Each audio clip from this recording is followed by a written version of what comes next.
Good day everyone, I am Farah A. Mama and today we will discuss about the stakeholders in curriculum implementation. So, we have two learning outcomes. First, identify stakeholders of the curriculum. Second, enumerate the role of each stakeholders. So, let's proceed. Stakeholders, the individuals or institutions that are interested in the curriculum, must be one of them are together with the teachers, school managers, parents, and even the whole community have interest in the curriculum. So, stakeholders, including teachers, school managers, parents, and even the community, have a vested interest in the curriculum. So, when we say vested interest, it refers to a strong personal or financial stake in something where individual or group stands to gain an advantage or benefit from the outcome of a situation. So, stakeholders, they implement it, provide feedback, oversee resource allocation, and prepare students for active participation in society. A successful curriculum requires collaboration and input from all stakeholders to meet the both needs of students and the broader community. So, curriculum stakeholders have a six roles in curriculum development and implementation. So, first, learners are at the core of the curriculum.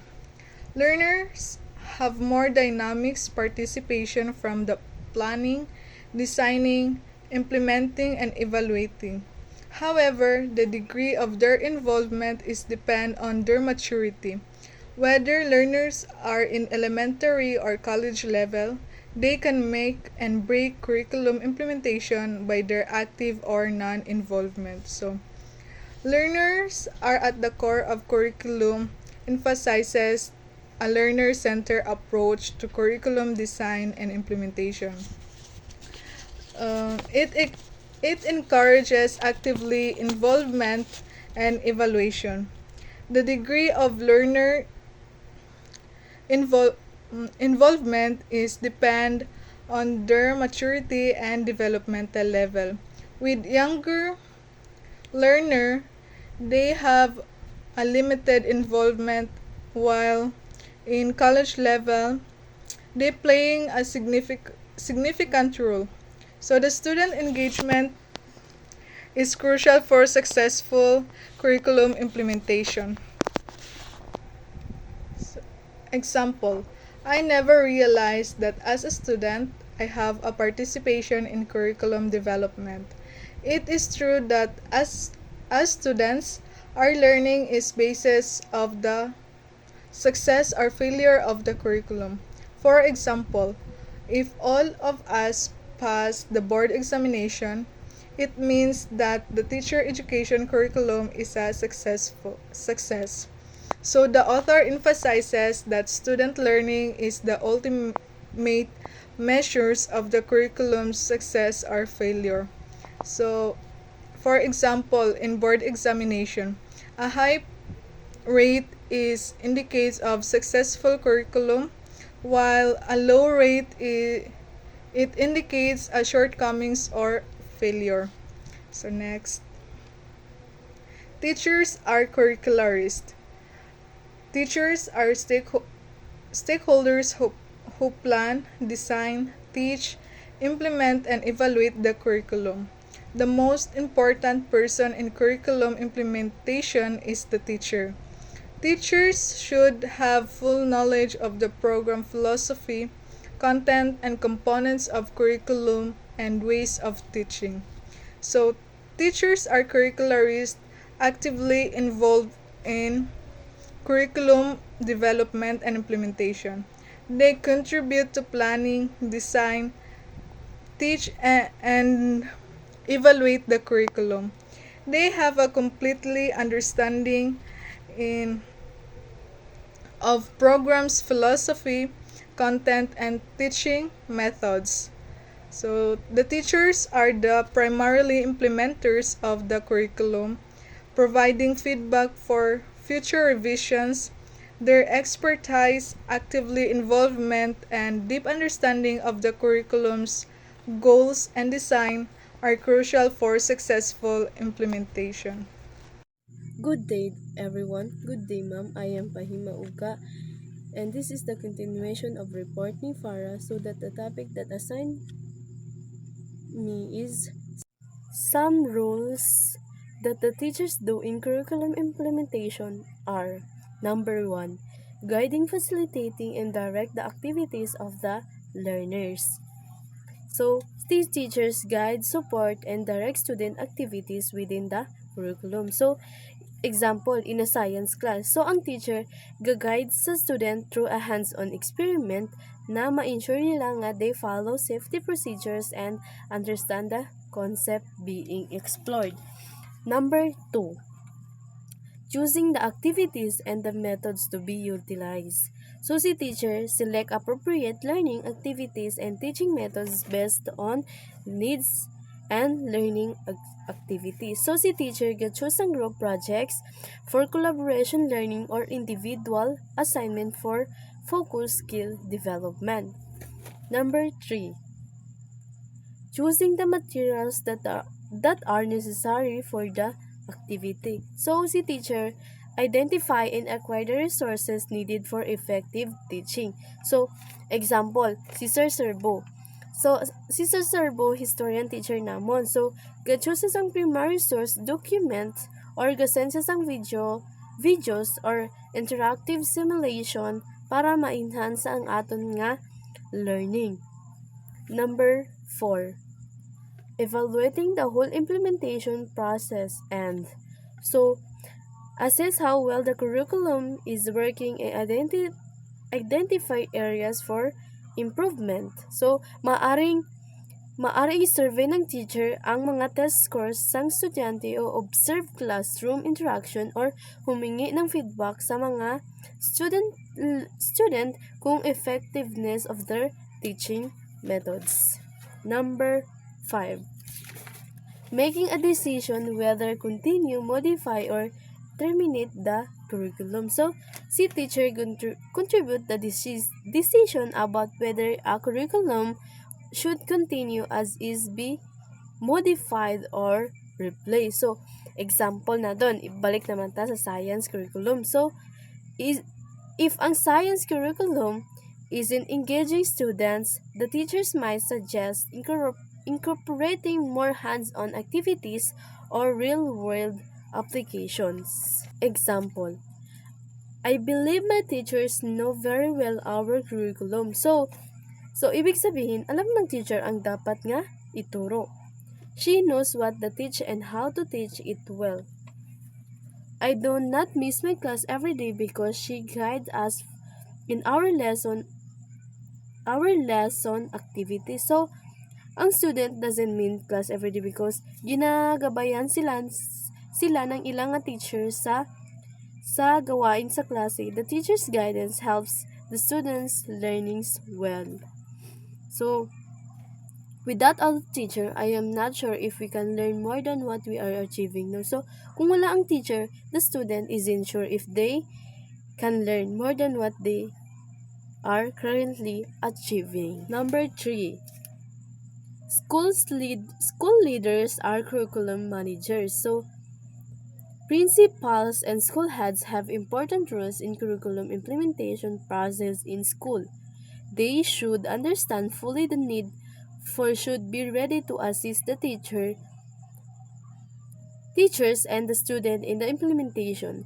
Curriculum line should be open to our concerns should the school leaders lead in the curriculum teamwork. So, si principal and school heads require a truth understand of the need of changes and implementation process. They must support teachers and students para ma-maintain ang open communication and lead the curriculum. Example, I am principal of Being Central Elementary School. It is a part of function that lead my school in any curriculum innovation. First of all, I make sure that the teachers understand the restructuring or of our school curriculum that is forthcoming. I also call on the parents to participate in the change that will happen by keeping them informed. I have to make sure that the materials needed are available for the teachers and students to use. I will always keep in mind rule as an instruction leader. So, this example demonstrate the active role of principal and guiding and pagsuporta sa mga teachers and parents during the curriculum change. They are not just an administration but active participation in the process. Thank you. Good day everyone. My name is Darisa Dukay and I am the next reporter. And before we proceed to the four types or kinds of stakeholders, I have a question first. And why are school administrators and curriculum managers important to curriculum implementation? So, gaano ba ka-importante or ano ba ang role ng isang school administrators and curriculum manager sa curriculum implementation? So, sila lang naman yung dahilan kung bakit nagiging successful ang curriculum implementation because they provide leadership, resource allocation, and oversight para ma-ensure ang curriculum is effectively ba siya and ma-deliver pa siya ng maayos sa mga bata o sa mga estudyante. And they are responsible for aligning the curriculum with school goals, providing necessary training and resources for teachers, and monitoring the curriculum's impact on student learning. So, we proceed to the fourth kinds or types of stakeholders. So, which is ang parents. So, parents are significant school partners beside the student, teachers, and administrators play an important role in curriculum implementation. So, yes, it simply means that the parents are the best supporters of the school, especially because they are the ones paying for the child's education or tuition. So, yes, very important and best supporters ang parents sa school. Kasi sila lang naman yung bumabayad ng tuition ng kanilang bata, kanilang anak, or ng mga student. And kapag kahit na ano pang halaga yan na na pera o gaano pa kalaki para lang babayaran nila yan para lang makapag-aral ng maayos ang kanilang mga anak. And these are the example of parents. I am proud that my child goes to this school. The teachers are hardworking and the school head is very supportive. On my part, always cooperate with the school concern that will make my child learn. I volunteer for works where I am needed. We parents support the Brigada Eskwela. Yes, yes, ang parents din is sila yung nagbibigada eskwela. And kapag merong meeting na ipinapatawag ng school head is parents din yung uma-attend. That's and the last example is guardian. I am a guardian. I stand as a second parent of my nieces and nephew. I know that as a parent, I should not leave entirely to the school the responsibility of educating the child. Although I do not really know much of new curriculum, I welcome the changes that the school is making. I am always ready to give support to the school is making. I am always ready to give support to school concerns of my wards. Thank you very much. Hey everyone, I am San Rosie Canapia. I am the fourth reporter. So I will discuss how do parents help shape the curriculum in school. The school composed of parents who are positively involved in the school activities have better achievement than school with an involvement involve parents. Disciplinary problems are minimal and students are highly motivated. When parents take interest in their child's learning, they become closer to the school. So, active parents' involvement creates a more positive learning environment and directly influencing curriculum success. So, students in school with engaged parents tend to achieve more, have fewer disciplinary issues, and demonstrate greater motivation. So, examples. So, parents regularly attending school events, volunteering in classroom, or participating in school decision making bodies create a supportive where teachers can focus on effective curriculum delivery and students engagement. The home is the extended school environment. In lifelong learning, the achieved learning in schools are transferred at home. Thus, the home becomes the laboratory of learning. Parents see to it that what children learn in school are practiced at home. They follow up lessons, they make available materials for learning, and they give permission for the participation of their children. So, school isn't the only place for learning. The home serves as a bridge to apply and reinforce, and allowing participation in school activities are ways parents support their children learning. And this continuous learning is crucial for the child's long term development. In most schools, parent associations are organized. This is being encouraged in school based management.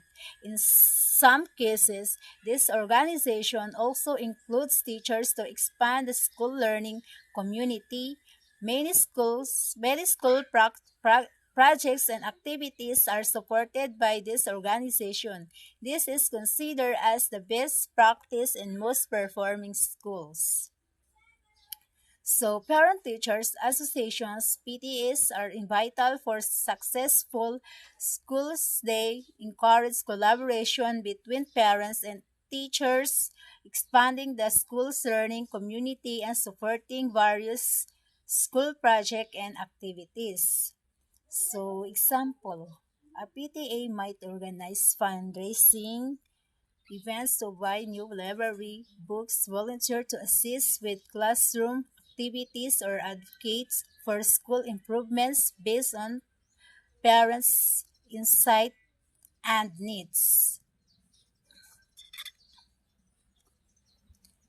The last, community as a curriculum resources and learning environment.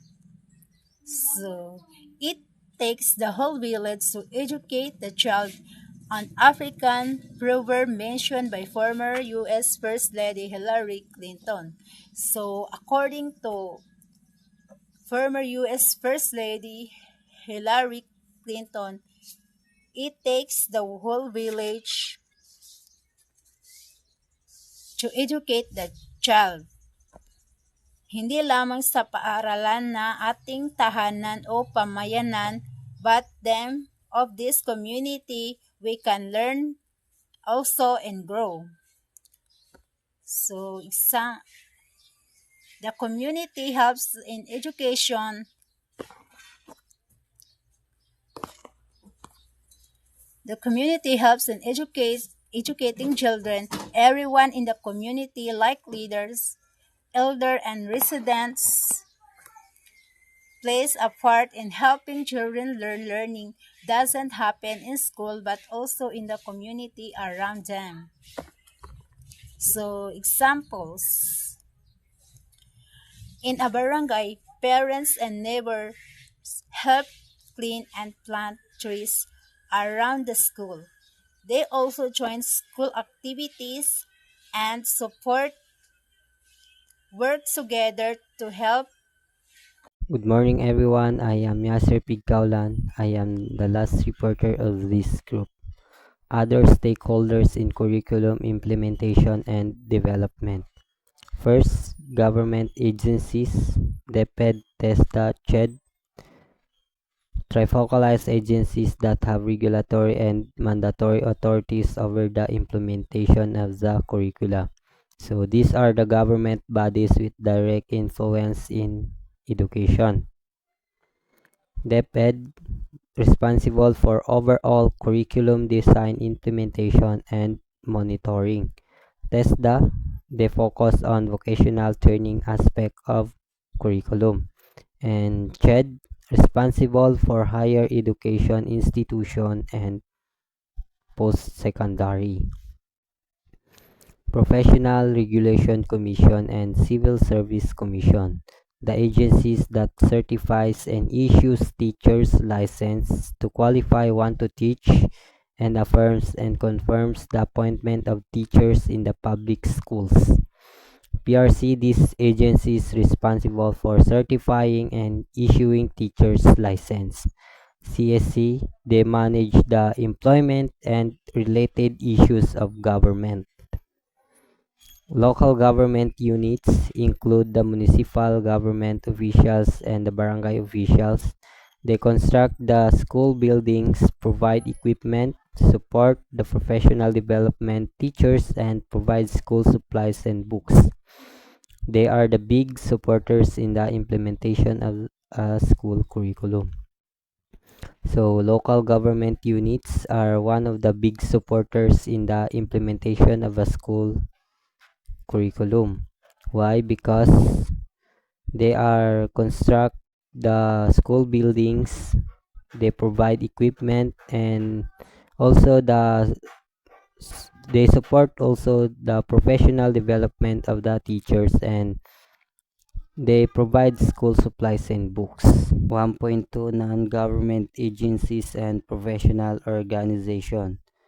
So these are private organizations that support education. So Gawad Kalinga or GK, to build community means to include education. The full support of GK in early childhood education is very significant. In each village, a school for preschool children and out-of-school youth have been established. So GK is a community development organization that support for early childhood education. Synergia, an organization foundation that support basic education to elevate education through reading, science, mathematics, and English. So Synergia is they focus on basic education and to improve the reading, science, mathematics, and English of the child. Metrobank Foundation support continuing teachers development programs. Next is professional organization like Philippines Association for Teachers and Educators, State University and College Teachers Educators Association, National Organization of Science Teachers and Educators, Mathematics Teachers Association of the Philippines, and many more. So FAFTE is the these are the professional association for teachers and educators, and SUCTI is professional association likely focus on teachers training in state universities and college. Then NOST or NOST is organization focusing on science education, and MTAP is organization dedicated to mathematics. So this organization provide forms of supporting including professional development programs, resources, and advocacy for improved educational standards. Lastly, our Bible verse in Luke chapter 6 verse 40, the student is not above the teachers. Build everyone who is fully trained will be like their teacher. So meaning in Luke 6 chapter 6 verse 40 states that a student is not superior to their teachers, but fully trained students will become likely their teachers. This verse emphasizes that through diligent training and learning, individuals can grow to be as similar to their instructors.